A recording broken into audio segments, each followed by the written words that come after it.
தமிழ்நாட்டு மக்களை ஏமாத்துறதுக்கு முக்கியமான ஒரு வேலையை பார்த்துருக்காங்க. அதுதான் இந்த வெள்ளை அறிக்கை. வெள்ளை அறிக்கை அப்படின்ற பேரில் வெற்று அறிக்கையை தான் கொடுத்துருக்காங்க அப்படின்னு புட்டு புட்டு வச்சிருக்காரு நம்ம தங்கம் தென்னரசு அவர்கள். இது வரைக்கும் கொடுத்த வெள்ளை அறிக்கைகள் பார்த்தீங்கன்னா 2001 கொடுத்துருக்காங்க, அதுக்கப்புறம் 2021 கொடுத்துருக்காங்க, அதோட இப்போ 2026 தான் கொடுத்துருக்காங்க. முதல்ல ஒரு 10 வருஷத்துக்கு முன்னாடி இருந்தத நிதி நிலவரங்களை வந்து பார்த்தீங்கன்னா இருக்கக்கூடிய பற்றாக்குறைகளை எல்லாத்தையும் வந்து 2001 கொடுத்துருந்தாங்க. அதுக்கப்புறம் 2021 கொடுக்கும்போது வந்து பார்த்தீங்கன்னா ஒரு 10 வருட நிலவரத்தை எடுத்து கொடுத்துருந்தாங்க. இப்போ இவங்களுடைய முக்கியமான நோக்கம் என்ன அப்படின்னு பார்த்தீங்கன்னா அடுத்த 5 வருஷம் மட்டும்தான், கடந்த 5 வருஷங்கள். அந்த கடந்த 5 வருஷத்துக்கு என்ன நிதி நிலவரமோ, அதாவது திமுக தானே டார்கெட்டு, மற்றவங்களாம் மற்றும் பலர் தானே, அதனால் இந்த அரசு என்னெல்லாம் செஞ்சுருக்கு அப்படின்றத மட்டுமே எடுத்து கூறி இவங்க ஒரு வெள்ளை அறிக்கை அப்படின்றத கொடுத்துருக்காங்க. இந்த வெள்ளை அறிக்கை 7th சென்ஸ் ஓவர் ஆயிடுச்சு பாருங்கள், மற்ற இதை விட இதுதான் சூப்பராக இருக்குது அப்படின்னு எல்லாம் சொல்லிகிட்டு இருந்தாங்க. ஆனால் அதுதான் வந்து டெவலப்டாக இருக்குதுன்னு அப்படின்னு பல பேரும் பேசிக்கிட்டு வராங்க. ஆனால் இருக்கக்கூடிய நிலவரம் என்ன, அதை நான் புட்டு புட்டு வைக்கிறேன் அப்படின்னு சொல்லி தங்கம் தென்னரசு அவர்கள் சொல்லியிருக்காரு. அது மட்டும் இல்லை, இந்த வாட்டி நீங்கள் 20 லட்சம் கோடி கடனுக்கு நீங்கள் தள்ளலை, இந்த 5 வருஷம் முடியும் போது பாருங்கள் நான் பதவி விட்டே விலகிறேன் அப்படின்னு சொல்லியிருக்காரு. இதை பற்றி தான் இந்த வீடியோவில் முழுசாக பார்க்க போகிறோம், வாங்க பார்க்கலாம்.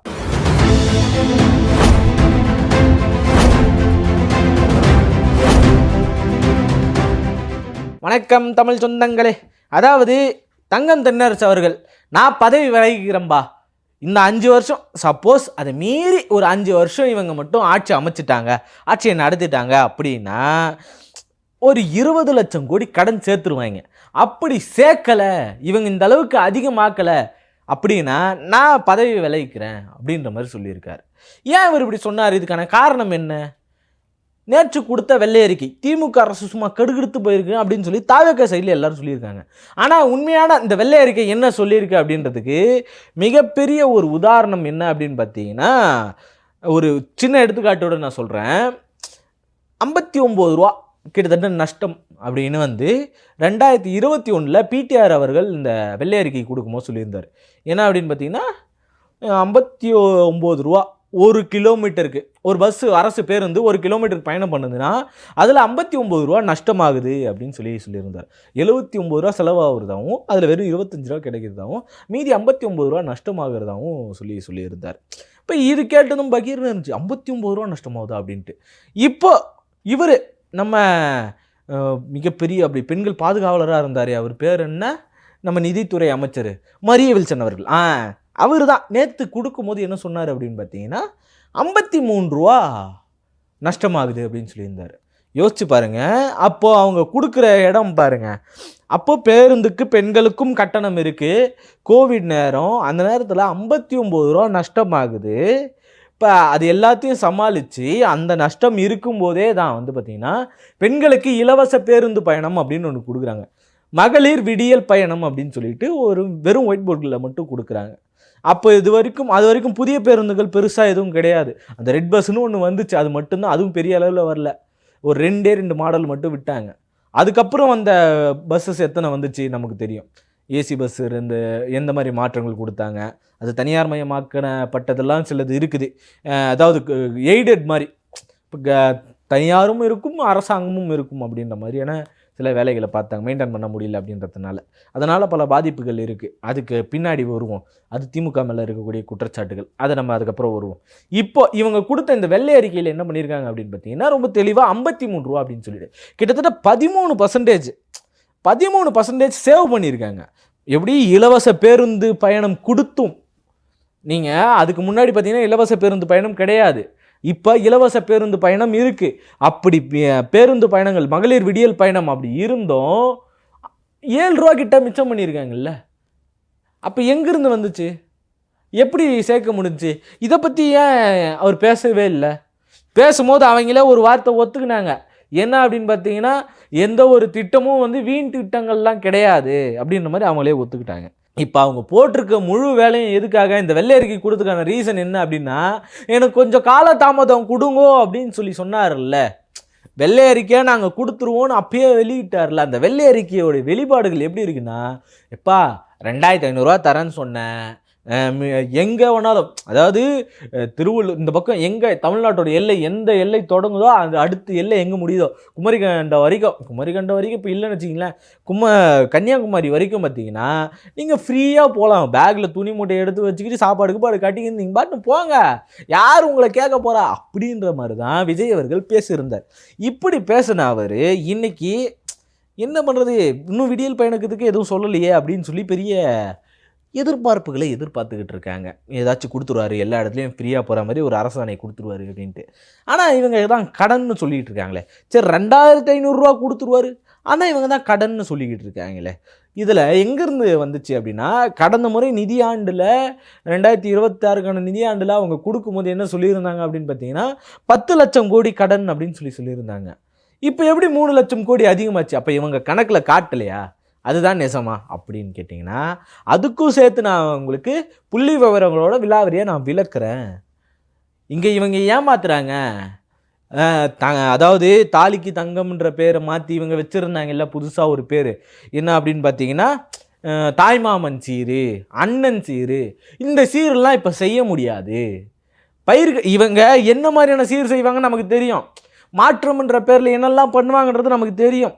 என்னன்னு பார்த்தீங்கன்னா, இதுக்கு முன்னாடி பயிர்கடன் தள்ளுபடி அப்படின்னு சொல்லிட்டு 50,000 ரூபாய்க்கு மட்டும் 5 ஏக்கரா நீங்கள் வச்சுருந்தீங்க அப்படின்னா முழு தள்ளுபடி அப்படின்னு வாய் விட்டு ஒளறிட்டு இப்போ வெறும் 50,000 ரூபாய் கடன் வாங்கியிருந்தீங்க அப்படின்னா உங்களுக்கு தள்ளுபடி அப்படின்ற மாதிரி தான் அவர் கொடுத்துருக்காரு.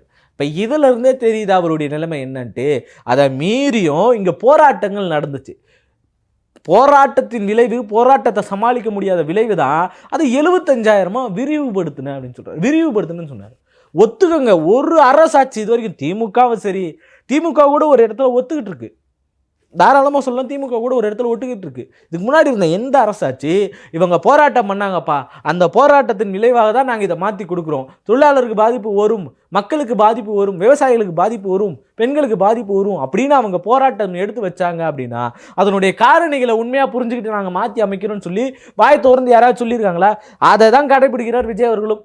எங்க நீங்கள் சொன்னீங்க கேட்டுக்கிட்டேன் மாற்றிக்கிட்டேன் பாருங்க அப்படின்னு வாயை திறந்து வருதா எங்கன்னா? வாயிலிருந்து வராது. விரிவுரைப்படுத்துறாரா? விரிவுரை போராட்டத்திற்கு இணங்கி விரிவுரைப்படுத்தப்பட்டதுன்னு வாய் திறந்து சொல்லுங்க. அதுக்கு தைரியமே கிடையாது. போராட்டத்திற்காக இணங்கி தான் அவர் பண்ணுது. அதனுடைய வெளிப்பாடுகள் தான் நம்ம பார்க்குறோம். திமுக கூட பண்ணிச்சு, எங்கப்பா பண்ணிச்சு அப்படின்னு நீங்கள் ஒரு கேள்வி வரலாம். இப்போ தொழிலாளர்களுக்கான அந்த சட்டம் ஒன்று கொண்டு வந்தாங்க. என்ன அப்படின்னு பார்த்தீங்கன்னா, வேலை நேரங்களை கூடுதலாக்குறோம் அப்படின்னு சொல்லியிருந்தாங்க. 12 மணி நேரம் வேலை பார்க்கணும், வாரத்துக்கு 3 நாள் லீவ் கொடுத்துக்கலாம் அப்படின்ற மாதிரி. 3 நாள் லீவ் கொடுத்துட்டு 12 மணி நேரம் வேலை பார்க்கணும் அப்படின்னா எப்படி இது? எனக்கு புரியலையே அப்படின்ற மாதிரியான ஒரு கேள்வி வந்துச்சு. 3/8 ஒரு மனுஷனுடைய ஒரு நாள் கணக்கை பார்த்திங்கன்னா 24 மணி நேரத்தை 3 பிரிச்சுப்பாங்க. மொதல் 8 மணி நேரம் தூக்கத்துக்கு, அடுத்த 8 மணி நேரம் பார்த்திங்கன்னா வேலைக்கு, அடுத்த 8 மணி நேரம் பார்த்திங்கன்னா ஓய்வு எடுக்கிற நேரங்கள், அவங்களுக்கான நேரங்கள். இப்படி தான் 3-8 மணி நேரமாக பிரித்தாங்க. அப்போ இப்படி 3 பிரித்ததை மாற்றி இவங்க 12 மணி நேரம் அப்படின்னு போகிறது இருக்குல்ல, அது எந்தளவுக்கு மோசமான செயல். தொழிலாளர் நலன் அப்படின்னு சொல்லிட்டு தொழிலாளர்களுக்கு எதிரான ஒரு வேலைகளை செய்கிறது. ஏற்கனவே ஓட்டின்ற பேரில் அவங்க 12 மணி நேரம் தான் செய்கிறாங்க.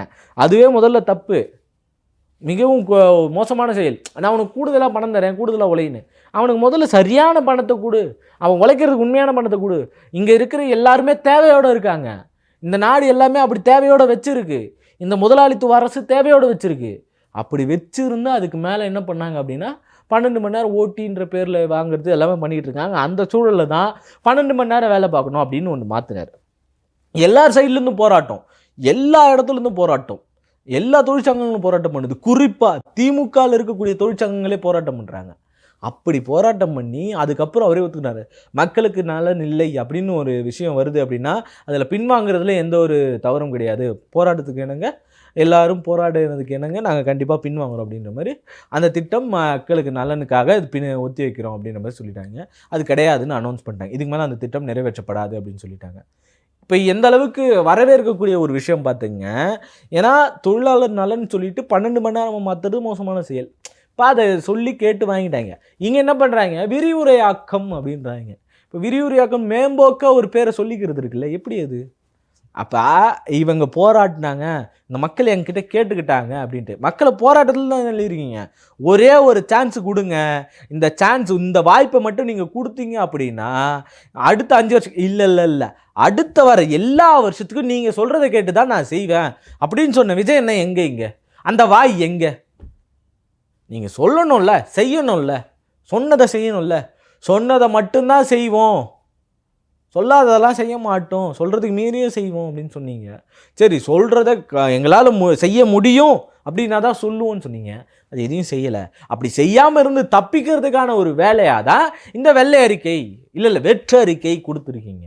அந்த வெற்று அறிக்கையில் ரொம்ப அம்பலமான ஒரு விஷயம் என்ன அப்படின்னா, இங்கே எல்லாமே ரொம்ப ஆக்கப்பூர்வமான செயலுக்கு தான் வந்திருக்கு. ஊழலை தடுப்போம்னு சொல்கிறீங்களே, நிருபர் கேட்குறாருங்க, ஊழலை தடுப்போம்னு சொல்கிறீங்களே சார், வளர்ச்சி பாதையில் என்ன போகிறீங்க?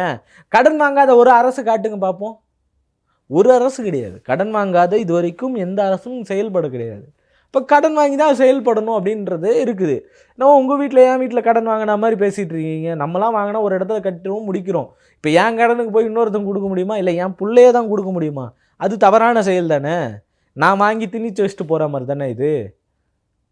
அந்த மாதிரி தான் நீங்கள் இதை பண்ணிகிட்ருக்கீங்க. ஒவ்வொரு அரசும் பொறுப்பு இருக்கணும். அந்த அரசு இதுக்கு முன்னாடி ஒரு சில தொழில்துறைகளை செஞ்சு வச்சுட்டு போயிருக்கும், வருமானங்களை ஈட்டி வச்சுட்டு போயிருக்கும். அதை கண்டினியூ பண்ணி அதை இன்னும் மேம்படுத்தி நீங்கள் என்ன பண்ணால் அடுத்த கட்டத்துக்கு கொண்டு போகணும். புதுசாக வரக்கூடிய அரசு அதை தான் பண்ணணும். மாற்றம் அப்படியே தான் இருக்கணும். ஆனால் நீங்கள் என்ன பண்ணுறீங்க மாற்றம்ன்ற பேரில்? இங்கே நடந்த ஒரே ஒரு உருப்படியான மாற்றம் என்ன அப்படின்னா, கூட்டணி ஆட்சியில் அதிகார பகிர்வு கொடுத்தது மிகச்சிறந்த மாற்றம், ஆகச்சிறந்த மாற்றம். அதுலேயும் ஒருத்தர் மட்டும்தான் சிறப்பாக செயல்பட்டுக்கிட்டு இருக்காரு, வன்னியரசு அவர்கள். இன்னொரு பக்கம் ஐயுஎம்எல் இருக்கக்கூடிய அவர்களும் ஓரளவுக்கு செயல்பட்டு தான் இருக்காரு சொல்லலாம். வெளியே தெரியப்படலை, ஆனால் செயல்பட்டுக்கிட்டு இருக்காரு. அவருடைய செயல்பாடுகளும் நல்லா இருக்குது. இந்த பக்கம் காங்கிரஸுக்கு ஒரு பக்கம் கொடுத்தீங்களே, அவங்க என்ன வேலை பார்த்தாங்க தெரியும்ல? மாநில உரிமைகளை பறிக்கிறதுக்கான வேலையை பார்த்துக்கிட்டு இருக்காங்க உயர்கல்வித்துறையில். அவங்க கேட்டதே அந்த உயர்கல்வித்துறை தான். ஏன் வன்னியரசு அவர்களுக்கு கொடுத்துருக்கலாமே, ஏன் கொடுக்கல? உங்களுடைய நிலைப்பாடுகள் அது, உங்களுடைய மென்டாலிட்டி அது, இவங்களுக்கு தான் கொடுக்கணும் அப்படின்ட்டு. ஏன் ரமேஷுக்கு தூக்கி இந்த கொடுங்க, சமூக நீதித்துறையை கொடுங்க. யார் யார் எங்கெங்கே அடக்கணான்னு தேடி படிக்கட்டும். நல்லா தானே செயல்படுறாரதா நீங்கள் சொல்லிக்கிட்டு இருக்கீங்க. பள்ளி கல்வித்துறையை தூக்கி வன்னியரசுக்கு கொடுங்க. அறநிலையத்துறையை தூக்கி இவருக்கு நம்ம ராஜ்மோகனுக்கு கொடுங்க. அவர் தமிழ்லாம் நிறைய 5 படிச்சிருக்காரு, நல்லா தெரியும், வரலாறுலாம் நல்லா பேசுவார். இப்போ அவருக்கு அதை கொடுங்க. வன்னியரசு அவர்களுக்கு பள்ளி கல்வித்துறை கொடுங்க. அடுத்த தலைமுறை எப்படி வளரணும்னு இவர் சொல்லட்டும், பழைய வரலாறு எப்படி தோண்டி எடுக்கணும்னு அவர் சொல்லட்டும், இங்கே மக்கள் பிரச்சனையை எப்படி பார்க்கணும் அப்படின்னு இவர் கற்றுக்கிட்டோம். இப்படி செயல்படட்டுமே. வேறு யாரும் செயல்படுற மாதிரி தெரியல. மரிய வில்சன் அவர்களும் நீதி பற்றாக்குறைன்னு உட்காந்து படிச்சுக்கிட்டு இருக்காரு. சரி ஊடு என்ன பண்ணுறதுன்னு. ஆனால் நம்ம இங்கே ரொம்ப உற்று கவனிக்க வேண்டிய விஷயங்கள் என்ன அப்படின்னா, தமிழ் எந்த அளவுக்கு அழிஞ்சிக்கிட்டு இருக்கு அப்படின்றதுக்கு ரொம்ப முக்கிய காரணம் என்ன அப்படின்னு பார்த்தீங்கன்னா, இந்த மாதிரியாக அரசோட செயல்பாடுகள் தான். நீங்கள் பேசும்போது தடுமாற்றங்கள் இருந்தால் அது பிரச்சனை கிடையாது. பார்த்து படிக்கும் போது இருக்கக்கூடிய அந்த வார்த்தை பிழை இருக்குல்ல, எந்த அளவுக்கு மோசமான ஒரு செயல், எந்த அளவுக்கு நம்மளே அழிச்சிக்கிட்டு இருக்கோம் அப்படின்றது. இது கூட பரவாயில்லைங்க. இந்த சிங்கப்பெண் அதிரடி படைன்னு ஒன்று எடுத்துன்னு வந்தாங்க பாருங்க, அதில் பண்ணாங்க ஒரு கூத்து. அது not a human error, it's a AI error, it's not a human error. எப்படி ஹியூமன் எரர் இல்லைன்னு சொல்லுவீங்க? ஒரு வெரிஃபை பண்ணணும்ல, ஒரு அரசோட நிகழ்ச்சி நீங்கள் வெரிஃபை பண்ணாமல் எப்படி போடுவீங்க? இதில் வேற இந்த பாட்டு அழகி தமிழ் மகன்லேருந்து பாட்டு போடுறாங்க, ரத்தம் எழு வீராவேன்னு வேறு பாட்டு.